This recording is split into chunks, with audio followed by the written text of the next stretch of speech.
ایک بادشاہ تھا، وہ پھولوں کی سیج پہ سویا کرتا تھا، خادمہ اس کے لیے پھولوں کی سیج بچھایا کرتی تھی۔ مدت گزر گئی، پھولوں کی سیج پہ سونے کا عادی تھا۔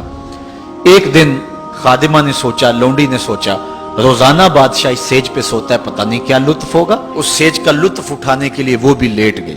سیج تیار کرنے کے بعد ایک لمحے کے لیے کمر سیدھی کی تو سارے دن کی تھکی ہوئی تھی، آنکھ لگ گئی۔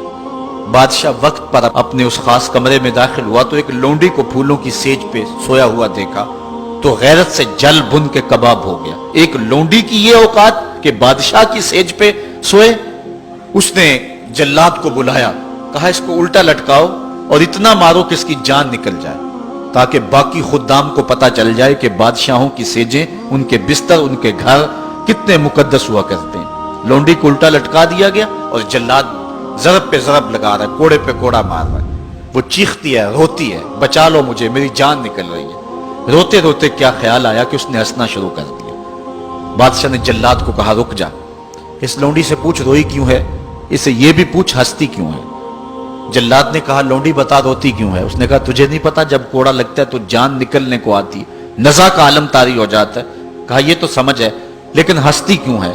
کہا ہنسی مجھے اس بات سے آئی ہے کہ چند لمحوں کے لیے سوئی ہوں، اتنی تکلیف کاٹ رہی ہوں، سوچا عمر بھر ہو گئی سوتے ہوئے، جس کو اس کا کیا بنے گا، جس کی زندگی بیت گئی اس سیج پہ سوتے ہوئے، اس کا کیا بنے گا۔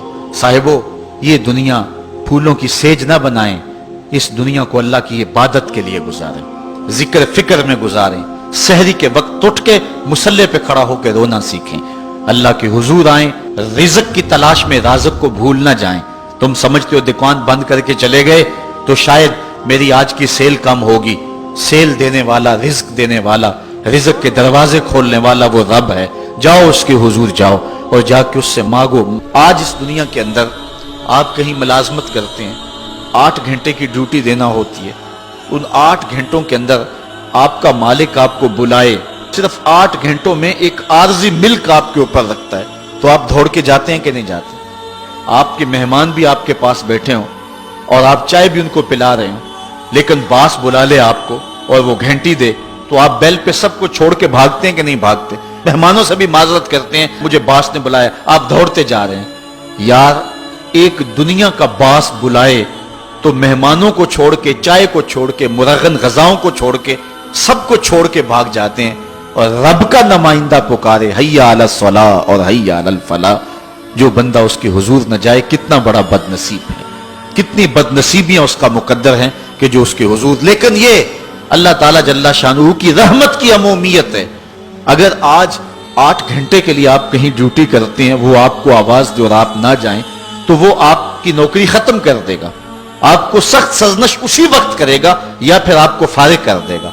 لیکن اللہ تعالیٰ جل شانہ اس کی نافرمانی پہ نافرمانی کرتے رہیں، کبھی اس نے رزق کے دروازے بند نہیں کیے، بلکہ جو نہیں مانتے ان کو اور زیادہ دے رہا ہے، کیونکہ ان کا حصہ صرف دنیا پہ ہی ہے نا، آخرت میں تو حصہ ہی کوئی نہیں ہے۔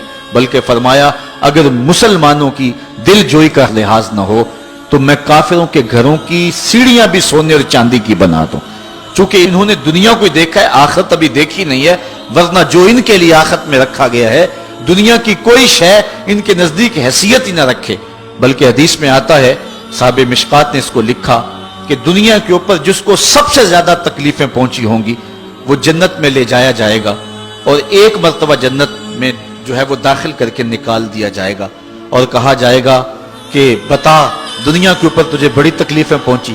وہ کہے گا یا اللہ مجھے تو کوئی تکلیف پہنچی ہی نہیں ہے۔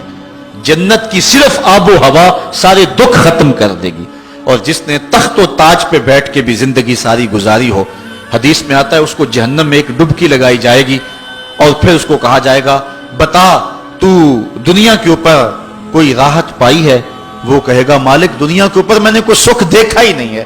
ایک ہوتا جہنم کے اندر دیا جائے گا، دنیا کے سارے سکھ ہی بھول جائے گا کہ میں وہاں بادشاہ ہوا کرتا تھا، میں وہاں حکمران ہوا کرتا تھا، پوری دنیا کو میں نے جو ہے وہ ریوڑ کی طرح ہانکا تھا اور انسانیت کا قتل کیا تھا، میری رونت اور میرا تکبر دنیا کو جکا دیتا تھا۔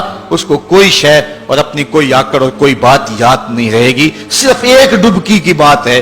اور جس نے دکھ پہ دکھ کاٹے، غربت، تنہائی، دکھ، اذیت، مصائب، آلام، مشکلات، لیکن ایک بار جنت سے گزار کر کے جنت کی صرف آب و ہوا ہی سنگھائی جائے گی تو اس کو کہا جائے گا بتا دنیا کے اوپر تجھے کوئی دکھ پہنچا؟ وہ کہے گا میرے رب دنیا پہ مجھے کوئی دکھ نہیں پہنچا. اب بتائیے کہ اللہ کے حضور ہم حاضر ہوں یا کہ دنیا کوئی منشا و مقصود بنا لیں؟ ہماری زندگی کی ڈگر کیا ہونی چاہیے؟ پہلی بات تو یہ ہے کہ جنت کے مقابلے میں اس دنیا کی حیثیت ہی کوئی نہیں. اور دوسری بات، اگر دنیا کے اوپر ہم عزتیں سرخرویاں جس کو ہم سمجھتے ہیں یہ سرخرویاں ہیں وہ پا بھی لیں تو وہ کتنا کو عرصہ ہے، پھر اس کا حساب بھی تو ہم نے دینا ہی دینا ہے. اس لیے ہم دیکھ لیں جتنا برداشت کرتے ہیں اس کے مطابق جو ہے وہ ہم چلیں.